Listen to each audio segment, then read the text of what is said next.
Bellingham a fait preuve de solidarité et de sacrifice jusqu'à présent cette saison. L'équipe rate ses objectifs et il manque la position et l'importance de l'année dernière. Il veut et demande de l'affection. Il semble être le grand oublié de la bataille qui a existé à la suite de tout ce qui s'est passé avec le Ballon d'Or. C'est comme si Bellingham avait soudainement disparu. Eh bien, ce n'est pas du tout comme ça. Les dirigeants et le personnel d'entraîneur du Real Madrid ont pour objectif de récupérer la meilleure version de l'anglais. C'est l'un des grands défis immédiats du Real Madrid. Les mouvements produits dans le schéma de l'équipe et cet avertissement qui lui a donné son épaule blessée au début de la saison, après un bon début, ont détourné l'attention de l'international anglais, qui ces derniers jours a reçu une réponse positive et une confiance totale du club blanc. Il voulait et exigeait de l'affection, et il l'a trouvé. Jude Bellingham est un exemple de professionnel.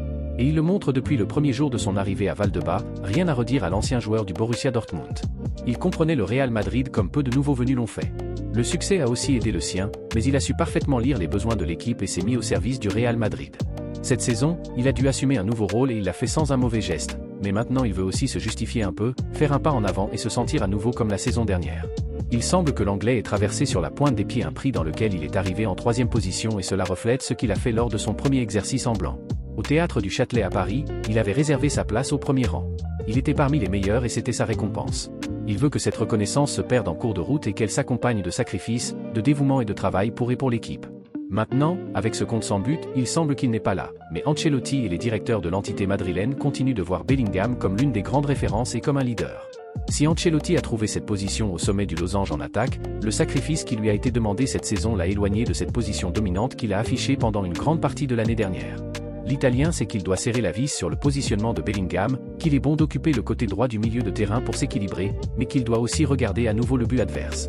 Ils en ont parlé et l'Anglais sait déjà par son entraîneur qu'il reviendra dans la surface plus assidûment qu'il ne l'a fait, mais il lui a aussi fait voir que l'équipe, avec les pertes qu'elle a, exige de l'engagement et des sacrifices, ce que Bellingham comprend. Contre Barcelone, il a montré son image plus pour l'équipe. Il a pris la place de Valverde alors que la saison dernière, il était parfois derrière Carvajal. Il a surpris quand il était le 2e meilleur buteur l'année dernière, juste un but derrière Vinicius, qui avec 24 était celui qui a vu le but de l'adversaire le plus réussi. Aujourd'hui, en 11 matchs, il a été absent du terrain pendant près d'un mois en raison d'une blessure, il n'a que 3 passes décisives, en raison de son absence et du manque de chance à des moments spécifiques, comme à l'occasion qu'il a eue contre Barcelone lorsque son équipe avait le plus besoin de succès. La saison dernière, il n'y avait aucun doute. Avec la droite, avec la tête, avec la gauche. De l'intérieur de la boîte, de l'extérieur. Arrivant de l'arrière ou en pure action avant-centre. Le rendez-vous avec le but qu'il avait eu au cours des 3 premiers mois de la compétition l'a amené à marquer 14 buts, dépassant en un clin d'œil sa meilleure marque avec le Borussia Dortmund. Des chiffres incroyables pour quelqu'un qui est arrivé au Real Madrid sans le cachet d'un buteur et qui a fini par marquer 23 buts. Mais maintenant, ses objectifs sont manqués. La pause dans la compétition pour le Real Madrid permet d'analyser en détail tout ce qui s'est passé ces derniers jours et ce qui peut se passer d'ici le marché hivernal.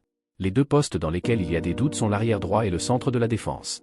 Dans le premier cas, la présence de Jesus Fortea à l'entraînement et lors des futures convocations n'est pas une coïncidence.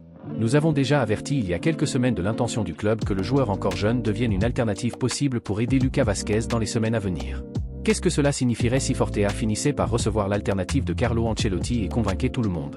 La plus immédiate est que la possibilité de renforcer l'arrière droit de la défense serait garée jusqu'à l'été, une fois la saison terminée et les performances de Lucas Vazquez vérifiées avant la possibilité d'un renouvellement de contrat et de la récupération de Carvajal. À l'horizon, l'affaire Alexander-Arnold et l'intérêt évident des 2 parties, le Real Madrid et le joueur anglais, à se retrouver.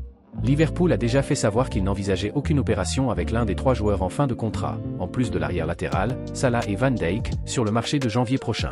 Soit il y a beaucoup d'argent en jeu, soit aucun d'entre eux ne sortira de la possibilité que Liverpool puisse remporter tous les titres en jeu. Même Carragher lui-même, un joueur historique du club anglais, a reconnu cette semaine que l'avenir d'Alexander-Arnold se trouve au Real Madrid. La résiliation du contrat et le refus de le renouveler sont l'aval de ce qui semble être une nouvelle annoncée à temps, mais que personne de l'une des parties concernées n'ose ratifier. Compte tenu de ce scénario, et l'option d'incorporer l'anglais en été est réelle comme il semble, chez Valdebebas, il est clair qu'une opération ne serait pas forcée pour le marché de janvier et ce serait soit avec Militao jouant sur l'aile droite, soit Fortea confirme les attentes, comme alternative à l'absence éventuelle de Lucas Vazquez dans les engagements futurs. Ancelotti aime le jeune, mais maintenant l'Italien a le mot avec un calendrier complet d'ici la fin de l'année. La répartition des minutes et l'apparition éventuelle du jeune joueur dans un match seront le critère de ce qui peut se passer en hiver. En ce qui concerne la position centrale, la recherche se poursuit, avec plusieurs options sur la table. La recherche a commencé pour la saison prochaine et reste concentrée, mais comme pour l'arrière droit, ce qui se passera dans les semaines à venir donnera le ton à tout mouvement du marché. Pour plus d'actualités concernant le Real Madrid, abonne-toi et n'oublie pas de mettre un pouce bleu.